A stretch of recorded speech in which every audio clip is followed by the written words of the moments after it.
Welcome to Home Again. This podcast explores what changes inside you when you move to another country. And today I'm joined by Nayeon, who moved from the United States to Korea as a child and later from Korea to Germany as an adult. Nayeon, thank you for being here. And before we begin, I just want you to know that there is no pressure to have perfect answers. This is simply a space for you to reflect on your own experience and to express that in your own words. But let's begin at the very beginning. To help people get a sense of who you are, Nayeon, could you briefly introduce yourself in your own words? Hi, Chris. Yes, I'm very honored to be on your podcast home again. My name is Nayeon Kim. Nayeon is fine, like you said. And as Chris mentioned, yes, I was born in the States, in New York. And when I was 8 or 9, my family decided to move back to Korea. I have a very Korean dad, quite conservative, and a mom who's second generation Japanese Korean who was born in Tokyo. So there's already a mix of it there. And then after finishing all my schools and also working a bit, when I was 29, I moved to London first, and then a few years later, I came to Germany in 2013. So that's already 13 years ago. And here I am, still in Germany, in Berlin, and I'm glad to have a chance to talk about who I am a bit more deeply. And I hope it resonates with the people who also are going through transitions in their lives. Thank you, Nayeon. And that's exactly what this podcast is about. It's about helping people who are transitioning in these big moves from one context to another and feeling alone, just so that they can hear that there are people who have been through the same, experienced the same, had all of the same questions that left them feeling alone and like they're the only one experiencing it. And hopefully, through this, as you said, it resonates with one person and helps them to feel a little less alone in their own journey. Uh, Yes. as you explained all of that, you've obviously had a lot of moves through your life. There's been transitions as a child. There's been a move as an adult, and that all comes with all sorts of emotions. But let's think about your first move. Can you take me back to that very first one? Where did you move from, and where did you move to?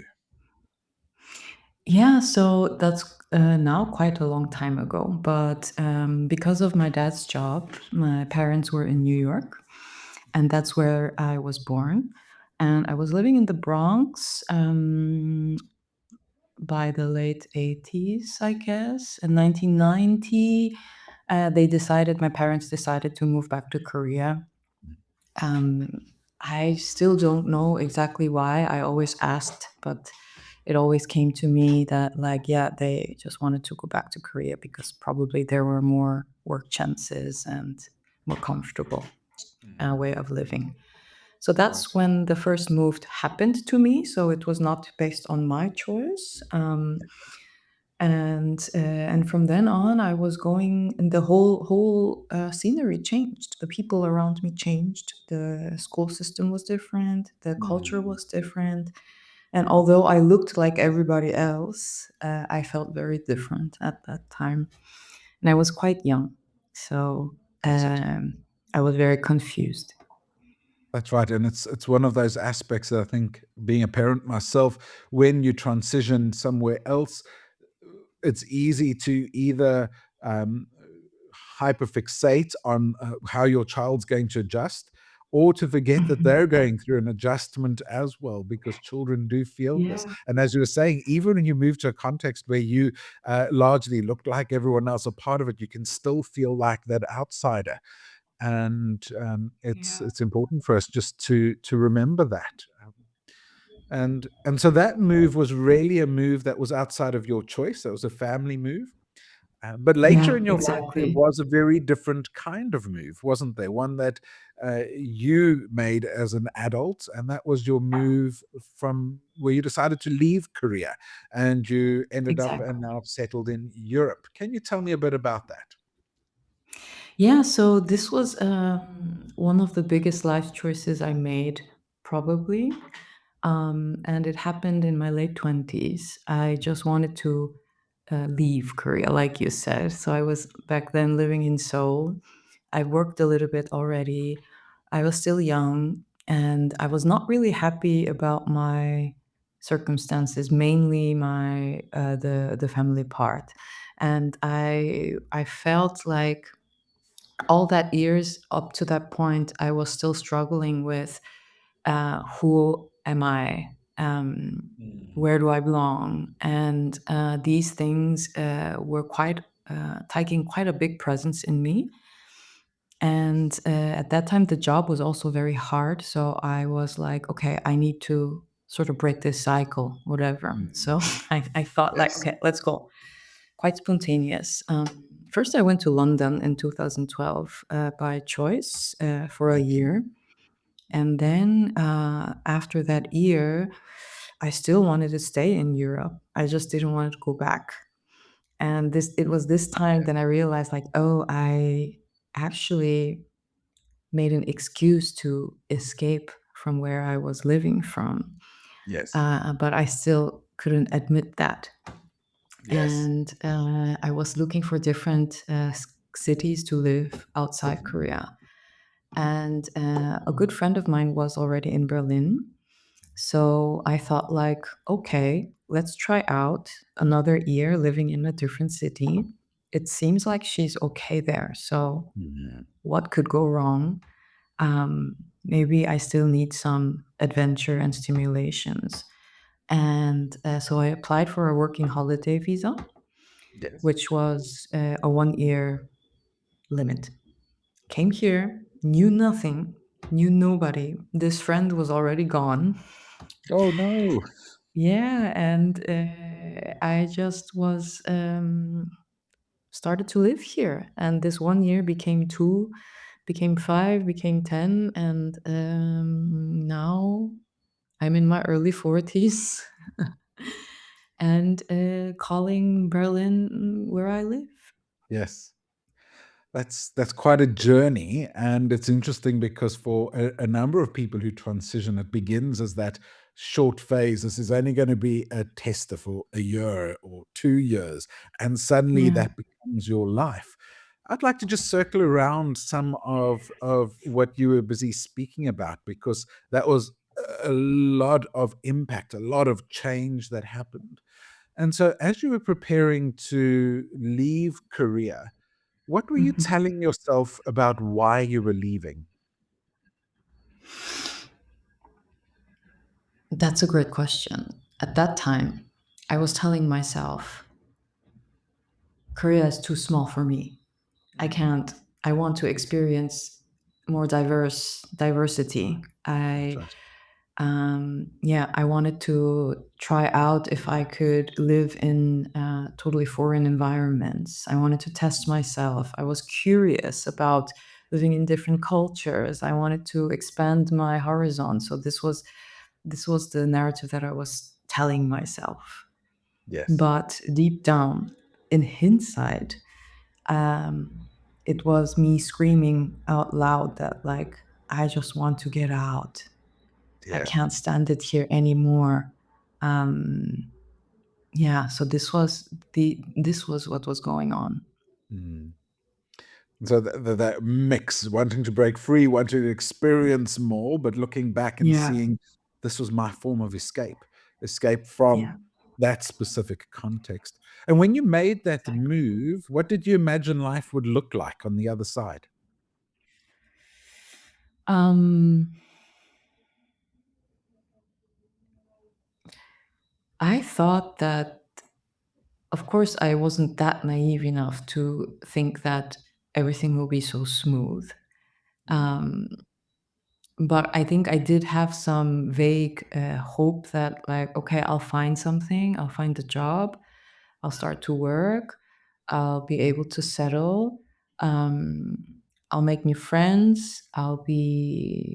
Uh, yeah, I'll find myself more also.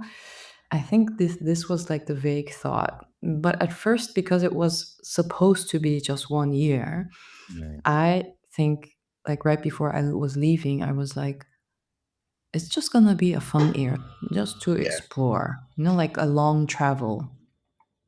Yes. But when I came, a lot of things went differently.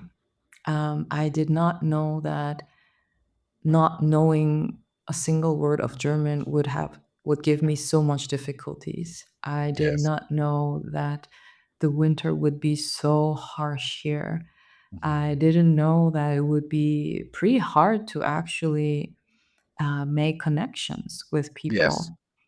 I also didn't know that it would be very depressing Mhm. to realize that I can't really find a job that could give me financial security.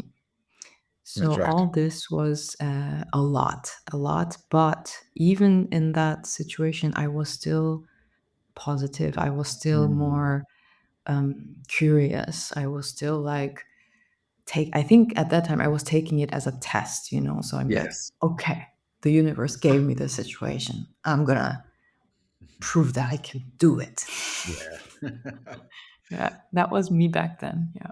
That's it. And so, really, this when you step into this, and I think particularly because you had a year in mind, it's a mixture of that excitement. This is just this year of exploring and things. But the truth is, there's a hidden reality behind a lot of these moves, and I'd like to spend some time moving into that because your hidden Mhm. reality began to unfold, and suddenly it wasn't just a year; it became what was becoming a lifetime. And Yeah. that is how things changed. And when you think about leaving now, what did you grieve that you didn't expect to grieve? This question is actually it makes me think quite a lot because uh, the concept of grieving something that happened in the past of me Mm, was not really existing. So, yes, like, if you asked me this question 10 years ago, I would be asking you 10 questions additionally. Like, what do that's you right. mean? You know. Yes. But throughout my adulthood, like I was reading books, I was listening to podcasts, I was getting therapy, and all like the concept of or the notion of grieving something or celebrating something from your past kind of formed also in my head. So what I realized is that actually the grief or what I mourned, and maybe I'm still grieving, is the part that this little kid who had to face all these changes when she was being moved to from New York to Seoul in Korea, and that she had to unconsciously suppress a lot of her Mm, emotions and when the sense of self was about to form, all these external changes affected her to forcing her to adapt in a way that she didn't know how to, but somehow she did. It was like a yeah. survival tactic, right? And I Mm, think along the way, uh, she missed a lot of things, and yeah. this is the part that I was grieving the most. And this Yes. really started with having a therapy experience, talking to my Okay. therapist, because of course I know that I was very disappointed when I moved back then. Of course I Yes. know I was sad and I was longing to go back because there were my friends, my school, my Mm, favorite teachers, my neighborhood, everything. Um, but I did not know that there would be such a huge impact that had like that it brought to my full adulthood, yes. and that I was a very lonely child. Mm. the moment I landed in Korea, and I wasn't even aware of it. Yes. And this is actually really the part that I grieved the most, Hmm. um, and still also taken care of until Yes. now. Yeah, That is, thank you for sharing that, because that's a very vulnerable aspect to share. And I think it's important for us to acknowledge that there will be situations that later in life we will realize actually affected us a lot more than in that moment we knew. And some of those may be from a past move like you experienced. And as parents, it's helpful to be aware that our children need support in very specific ways that we might not be aware of in these transitions. But also, as adults who have experienced these things, is that that is going to be part of this journey, and being in connection and in tune with ourselves enough to be able to give permission to explore and heal those past situations and acknowledge how they've affected us. Um, for through, sure, Chris. This is really important that you yeah, say that, because as much as I'm sad about this hmm, little kid, I'm also grateful that she went through everything, yeah, because that's how I'm here now, right? And here we are yes, talking to each other about all this, and whatever we've learned and applied so far, and hopefully that people who are listening to it can also feel a bit more, how to say, belonged that's it. in their own sense. Yeah, No, exactly. It's those past experiences that shape us today. And it's so important to realize that the people we are today um, have got, and it's difficult to acknowledge this, but we can thank some past experiences because they often make us stronger as people today. And to take that positive step of where it moved us to.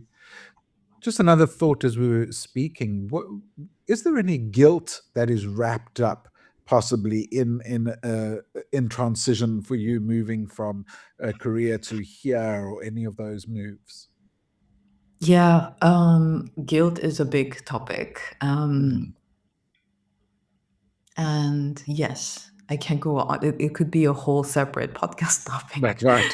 but yeah, to keep it concise.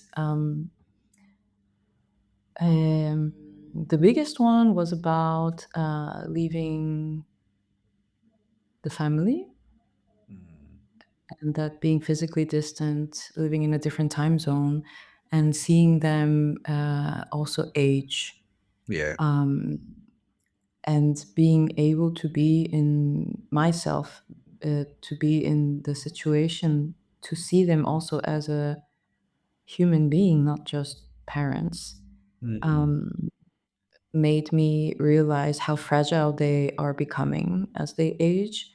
Um, and also the and that like the biggest one, so to say, is that the guilt of not being able to take care of them. mm, And this notion is interesting because, in Korea, it's quite common to have this strong belief of children to be in a position taking care of their parents. I okay. mean, of course, it's not just only Korea, but I think in a lot of Asian countries there is a bit more a weight on this, belief that you as a child who was brought up by your parents, and that they, so to say, sacrificed Yeah. their lives to yeah, bring us up. You Mm, have to somehow, while you become an adult and you get to earn money, and you get to have a bit of a social stance, and they becoming weaker, you're like kind of like the society expects you to um, take care of them in a yeah. in a quite a fundamental way. And of course, it's not that I had this thought of abandoning them, but That's right. it was also like really hard to um, be okay with the guilt itself that I'm not there and I'm not fulfilling the society or my parents' expectations. I don't even know if my parents had that kind of expectations. Actually, Yes. it was just like implanted in me. It's such a There's like sort of strong a cultural expectation that gets embedded. exactly, exactly. And of course, I'm not saying that in Western cultures there is no sense of caring for their parents. Of course, I see that, and it's just in a different way. Um, yeah, and also while I was growing up, when the moment I landed in Korea, it was this kind of pressure, let's say, that I had to fulfill my role as the eldest daughter to be responsible for a lot of things. And this also was like what I was believing in, right? Yeah. And once I started to question it, it was getting even more complicated. Like inside my head was like, oh no, what am I dealing with? What is this am I feeling and everything? And so this part, I think I'm still carrying a little Hmm. bit. Um, and but 10 years before it was at its peak, so to say. It was one of the Yeah. biggest guilty feelings that I had. Yeah. Yes. And I think it's so helpful to bring this to light because it is one of those hidden aspects that we don't realize uh, exist for so many people that move from certain contexts, African context, Asian context, where this social expectation of children to care for and provide for their children remain embedded in you, even though you've moved elsewhere. And so that pressure, even subtly, keeps resting on you. Mhm. And I think for Westerners, as you mentioned, there is still care for parents, but it's not the same sort of pressure that's there. It's helpful to be able to hear that because we interact with people in these new contexts. And as a Mhm. Westerner, you interact with people from Asia and you don't understand the pressures that are behind day-to-day life as they relate back home again. Mhm. Thank you for sharing that. One of the other areas that you mentioned is this idea of feeling other. And that came up. That's Yeah. just a hidden area that is a big reality almost for everybody that moves to a new country. When do you remember first feeling the weight of being other? Mm, hmm. It's funny because in New York, I had no sense of feeling like the other, even though I was minority, so to say. Yes. In my classroom, it was mixed race, but majority of them were from America, from South America. There were only a few Asian ethnicities, so to say, right? But Mhm. still, like, of course, we were also so young, Yeah. so we didn't yet have this notion of race or something Yes. like that. We just looked different, but we were the same. Mm. As soon as I moved to Korea at 9 years old, like I said in the beginning, we all look the same. We have all the dark hair and the dark brown eyes and the same shade of skin. Our parents have all the same color hair, everything. But I felt so other. Yeah. Um, it was so shocking, especially at school. The whole educational system was different, and I Mm. had nobody had told me about this. I think my grandparents and my parents were trying to prepare me for that, Hmm. but I did not know that it would be that different. And also, Right. to all my classmates, all the class teachers, and all the neighbors, they would also look at me or perceive me as different, because Yes. uh, at that time in the early 90s in Korea, there were not many people who had experienced living abroad. Mm. And I was like even born there. So my Korean probably sounded a bit different. I had Yes. probably had a bit different body language or facial expressions, right? Um, so yeah, to them I was a bit different. I was myself was feeling very foreign. Yes. Um, yeah, and the best I could do was to try to adopt, because I probably didn't want to feel like the other. It's quite eye-opening just to hear somebody saying that you can fit on the outside and be that part, but internally you don't seem to align with what's going on just because you are different and the context is so different. Because I think so often we do think of this other just being in terms of race or skin color or those different dynamics. We never think about what's happening on the inside, that you can actually move to a context where you do look the same from the outside, fit the part from the outside, but the way that you think and process, that cultural difference makes you be other. And so it's understandable where you're saying how that creates this constant awareness and this need for even as a 9-year-old child needing to adapt and all the time to be able to fit in with that. And that is certainly is one of those hidden areas that we're not aware of, is the subtle cultural differences internally also bring a sense of otherness. Another area just to pick up on is a question for your move later on again. Was there any point at which you questioned your decision to leave Korea? I think a lot of times, many times, on many occasions. But in the beginning of the years in Berlin, Germany, there were popping. This question was popping up more frequently, and the situations that prompted these questions were the like so-called hardships that I had to go through as a non-EU person, because you have a lot of bureaucracy to deal with a bit more in a different level, like visa issues. Like they will never grant you multiple years visa Yeah, in the beginning. So every year you're proving yourself yeah, that of your of your will to live here.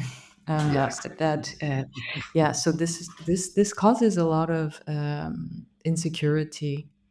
And whenever you feel insecure, I think there are these questions popping up like, oh, should I stay here? Like you get mm, tired, you get exhausted of it, trying to prove over and over again and applying, and yeah, all this. So those were the times when this question popped up. Also, when you are mm, um, from one job to another, you find yourself um, keeping like that you find yourself starting from the beginning again and again, that's right. because probably your academic records are not really recognized here, or your past experience doesn't really um, get attention here, or doesn't count as experience in this in this cultural or uh, yeah, or this in this society that you move Yeah, to. So these were like all the times that I start to question, like, oh, should I, what is the point that I have to keep doing this? Like if I go back to Korea, it would be much easier. Yes. I wouldn't have this language barrier. I would be able to argue with the people at the town hall in my That's language. right. I would be, I don't have to apply for visas. I don't have to, like all this. Um, and it's interesting why I kept still carrying this whole process on and on. Um, so these are one of these are the situations, external situations that Mm. prompted the question. However, though, what was also interesting is that when I realized that, oh, moving and changing the country or city that you leave does not necessarily bring you a clean slate to start over. Yeah. And because I think when I first moved, it was when I first decided to move, I was like, okay, I'm going to have a fresh start. Yes. Whatever I'm leaving behind in Korea, it's not going to affect me. I'm going to be able to start fresh with more energy, with on a clean slate. But no, it was not.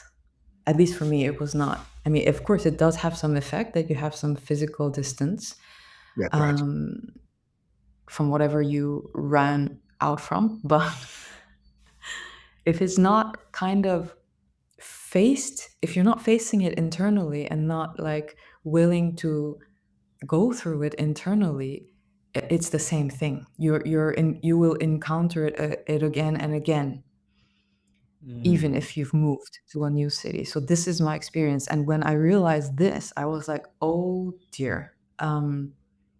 So it doesn't mean that moving around will bring me sudden clarity or a sense of life or uh, fresh energy to start again. And That's right. yeah, so this was a bigger prompt rather than all the external challenges that I was Mm. facing that were prompting this question. That like, okay, Absolutely. then what's the point? Maybe it's better then to go back because externally it's easier to deal with stuff. And if it Mhm. doesn't matter about my internal challenges that I'm facing, whether I'm living in a different country or not, it just also makes sense to go back. Yeah. Yeah, that was kind of a big realization to me.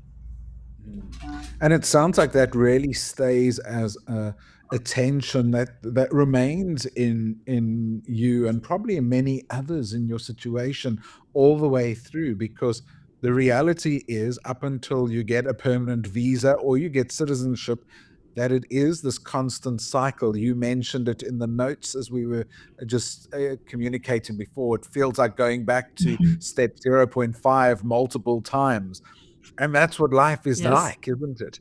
It's this yes, reboot again and again until that stability is there. And that creates this tension that you were speaking about, I want to be here, but why don't I just go back? It's so much easier. And all of that creates a real identity shift. And uh, I would like to ask you around that process as you were molding and Mhm. shaping and finding your space in that tension. What part of you had to change in order to adapt across the different environments? In the latter case, I was in my late 20s or 30, 30. I was 30. So basically, I was an adult, right? Mm, and it's different from when you're a kid, like when I had to adapt almost everything, um, coming from New York to Korea. So in this adult move, um, it was about changing the rhythm of living. Like everything in Korea Mhm. is so fast. There's a lot of pressure. The speed is different. The rhythm is different. And here, it's relatively slower. Um, it's at least Yes. how I felt. There's more space on the streets. There's less noise on the streets. There's the culture is just different. Of the concept of living is a bit different here. Yeah. And in the beginning, I had to put quite some effort, internal effort, to adjust because my body and mind were so used to this crazy speed of Mhm. everything almost. And I constantly felt like I had to do something. I had to go somewhere and meet friends all the time and be out late because all the shops are also opening late. And, Yes. but so yeah, the pace of life had to adjust. Mhm. Also, I felt that I was getting a bit smaller in terms of communicating with people because of the language barrier, and also because I wasn't sure how to interpret all the cultural behaviors, all the nuances. Um, yeah, so these two were the two biggest things, or yeah, categories that I probably had to adapt a lot. But also, interestingly, I wasn't really having so much stress Yeah. because I found the slower pace much uh, suiting to me also. Yes. Um, I didn't really feel so much friction. Things were so slow to the point that I was, yes, getting frustrated, but and still am frustrated about some things, but it was okay. And I also think that having been moved as a kid and also experiencing different cultures, also from my mom's family who are all still in Tokyo, um, this kind of gave me the ability to be okay being in different situations. It's so interesting because part of that journey is it all becomes very unique for people to experience and grow, and those identity shifts are really individualized. And so, hearing your shift is it's encouraging just to see that with everything going on, you were still able to experience it not as overly stressful. Um, but what you mentioned there was one of the key things when shifting, particularly to a context that is very foreign culturally and Mhm. language wise, is Mhm. that you suddenly lose a sense of yourself when you can't just communicate in a language that is easy to communicate with, or you lose a part of who you were in your home mother language that you can speak in, that you can't portray that anymore. And that's something that only hits you once you've made that move. And you touched on that, where you felt that you were becoming a bit smaller, just because you couldn't express yourself freely. But I'm sure at some point in all of this, there was a shift that took place in how you uh, believed in yourself. Could you maybe share a bit about that? Was there any point that your beliefs about who you are changed? Of course, for sure. I must confess, though, that um, I feel like I keep going back to the first move that happened to me, but it had such an impact, so it's hard to Yeah. ignore. Um, the moment I started to live in Korea, I was so confused about who am I, where do I belong, where Mhm. is home, um, because so basically my identity, I thought I thought that it just didn't exist. I didn't Yes. know what the concept of identity was. And Mm. I was really, really struggling with this because everybody else seemed like they had it. Yes. They had their sets of beliefs and they were so sure what they want to do and what they like and what they want to be. And I'm like, I don't even know what I like. I'm Mm. um I don't even know where I can call home. Like, okay, Korea, I'm living here, so it is home, but I still want to go back to New York where I felt more me or comfortable, that I wasn't the other. um, where I have my friends and I can like just play. There is no question about like, oh, so where were you born? How long did you? What language do you speak? You know, like all this. Uh, and this was a really big theme until my early adulthood, let's say. Yeah. So, in a nutshell, until I was in my mid 20s, I was still not sure who I was. There was no Okay. sense of like, there was no strong sense of self or identity Mm. that I could lean onto. And uh, but then I learned about this term, the third culture kid, Mm. and you have no idea how relieved I felt when I encountered this concept or this Yes. description, because it was so me, and that the fact that there were other people in the world like me was Yes. already giving me a big sense of relief. And yeah, from then on, I felt a bit more comfortable about myself. And then I was like, okay, probably I'm just a person who is just floating around, and that's okay. I will just carry my roots myself, which probably I need to plant it in myself, not in a physical space Yes. or to a particular culture. Uh, and then this coming here to Berlin, um, what also affected me was I think it was all this past experiences, all the books that I read, the therapy that I was getting, Mm. and me being quite okay with having no physical space to call real like home, Mhm. uh, actually brought me a sense of belonging itself.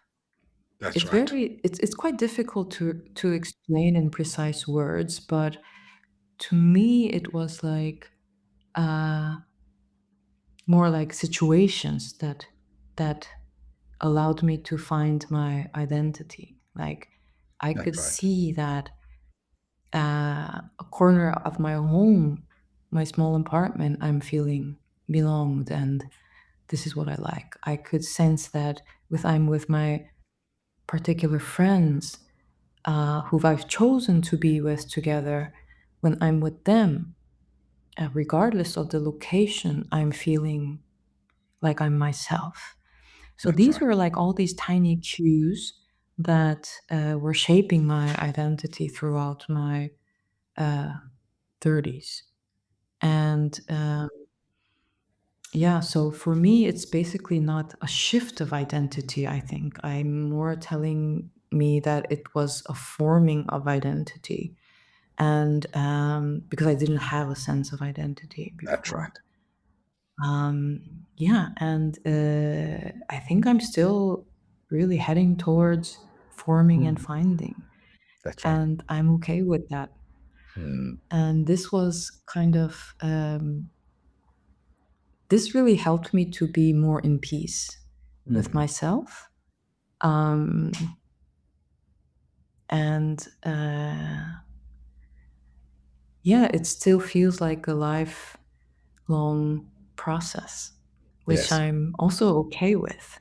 And it's so amazing how it can start as a huge black hole level confusion and darkness, and then um, finding that it can be actually a small planet that you're cultivating. Um, yeah. That's it. It's helpful to hold on that we are all works in progress. And I think we often Mhm. exclude ourselves. Once we move context, we've got to have it all together and life must just form in, and we put so much pressure on ourselves. But there's not one single Exactly. person on this planet who have it all together. We are all works in progress. And so this Mhm. moving process just becomes part of your story when you undertake it, that is shaping who you are. And I don't think we ever arrive at that moment that it's, aha, we are now there and this is who we are and our identity is set, because we are always constantly moving. And I think it would be probably unhealthy for us to think of it that way. It's just like a stopping and saying, hey, I've learned it all already and now I know everything I need to know. But no, we should always be inquisitive. And it's the same with identity and those changes. Mhm, We're always evolving and growing. mhm. That's what comes And in now. maybe moving, yeah, and maybe moving actually made that process so naturally. I Mm, don't know, but because I think when you said everybody, like I really agree that regardless if you moved or not, yeah, the identity shifts or formings of or disappearing, reforming takes place according to not only space but also age, situations, like whether you become a parent or a grandparent, or whether you're retired or working or switching jobs, like everything. So yeah, this is really, I would say, if I think back, the physical moving around probably made it more, this shifting more natural to me. and then when you look at who you are now, who are you that you were not before these moves? I think I'm more of a. I became softer to myself. This for sure.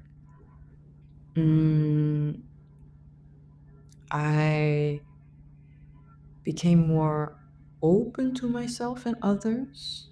I yeah, I have more compassion towards myself Yes. because the whole journey also was quite tough in the beginning because I wasn't allowing myself to feel the loneliness.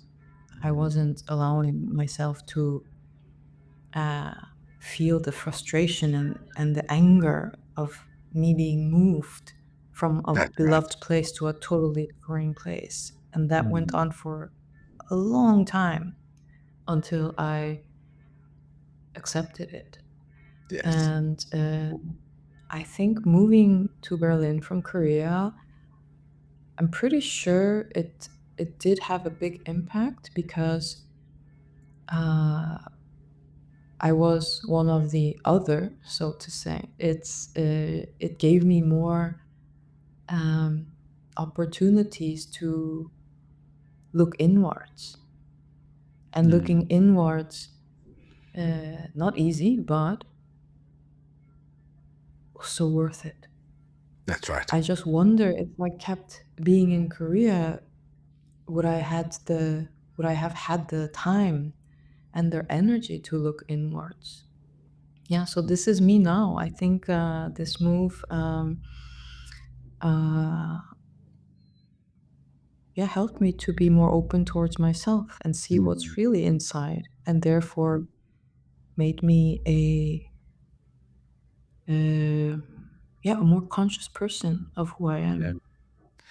It's really self-empowering, isn't it? It sounds like that's your journey has been one that's given you that confidence, that adaptability, that ability to have self-understanding, which are all incredibly powerful tools for us to have. And just as you've spoken through your journey, just seeing that process, even as a child, and the difficulties and the struggles of that move and adapting. Later, as an adult, just initially being a form of escape, but finding a footing and a place. It really speaks to being able to show that even the changes of life, the unpredictability of life shapes you in ways that are often quite positive and can grow you. Yeah. And I think that is a huge encouragement for people that are listening. Now, part of the work that I have as a life coach is revolving around storytelling and people being able to build the stories of their lives. And so, just as we begin wrapping up, uh, I'd like to ask you if this current stage of your life was a chapter that you gave a title to, Mhm. or what would you Mhm. call it and why? I would name it Not Too Late. Mm. That would be my chapter title. And the reason is I've thought that, like, oh God, if I would have known this, or if I would have been able to be in peace with me 10 years ago, it would have been so much Mm. better. This was my first thought. But that's not how it goes, right? That's right. It's and it's there is a reason why it happens now, Yeah. and that's why I wanted to name it Not Too Late. Mm. That is a Point. beautiful title to have. Um, Thank you, Chris. and I think a title that many people need to hold on to in their own walks, because this is where we talk ourselves down so often, is that if only, you mentioned it, if only I knew this 10 years ago, if only, but no, there's a purpose, it's now, and Yeah. you're not too late where you are. One last question as we begin to wrap up Mhm. is, you mentioned in our interactions before and that you weren't sure what your story could bring to the space. You've just shared a very Yeah. rich story of a lot of transformation, a lot of change. As you reflect on your story today, what feels most important to you about it? And what do you think, if there was one thing you'd want to tell the listeners, you'd want them to take from being able to move to a new context? Yeah, I mean, if I think back when I first asked this question or like said this to you, that like, Chris, I'm not sure what message I can bring. It's just a lot, and but you know what? Like, while doing this podcast with you, uh, I realized that, like, oh, I can just tell my story and my experiences and my thoughts, how they formed and shaped and changed. Uh, and maybe people can think about their own situations.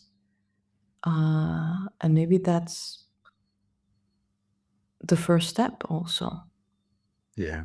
to think it in a different angle, or just to for the first time think about it in a reflective way.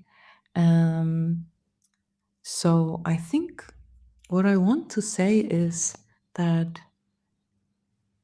we all have our own unique experiences.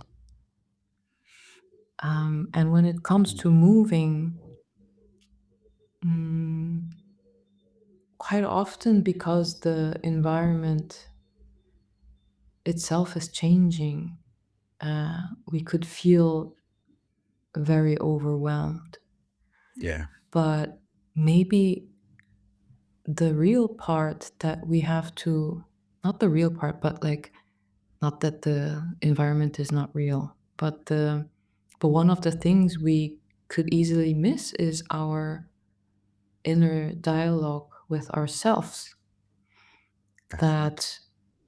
that we have to pay more attention to, Mm. that or equally pay attention to, like what is going inside, Yeah. not the yeah apart from all the bureaucracy that we have to deal with, apart from all the registering that we have to do, or part of learning the language we have to do, but really